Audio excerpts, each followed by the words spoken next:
الحمدللہ وحدہ والصلاة والسلام علی من لا نبی بعدہ اما بعد فاعوذ باللہ من الشیطان الرجیم بسم اللہ الرحمن الرحیم واما بنعمت ربک فحدث عن عبداللہ بن عمرو بن عاص رضی اللہ تعالی عنہما قال قال رسول اللہ صلی اللہ علیہ وسلم اکتب فوالذی نفسی بیدہ ما یخرج منہ الا حق رواہ الامام الہمام ابو داود فی سننہ صدق اللہ العظیم وبلغنا رسولہ النبی الامی الکریم ونحن علی ذلک لمن الشاہدین والشاکرین والحمد للہ رب العالمین۔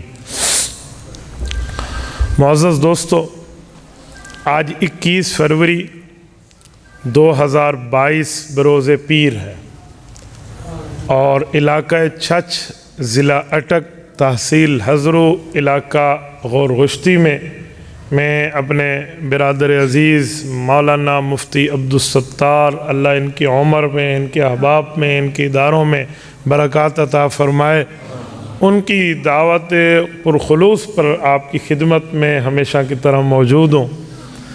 میرے دوستو، آج یہاں جامع مسجد مدنی میں مجھے ختم بخاری کی تقریب میں شرکت کے لیے دوسرا موقع مل رہا ہے۔ میں گزشتہ سے پیوستہ سال بھی یہاں حاضر ہوا تھا اور اس مرتبہ بھی میں آپ کی خدمت میں موجود ہوں۔ میرے دوستو، حدیث پاک کی محفل ہے۔ حدیث پاک کیا ہے؟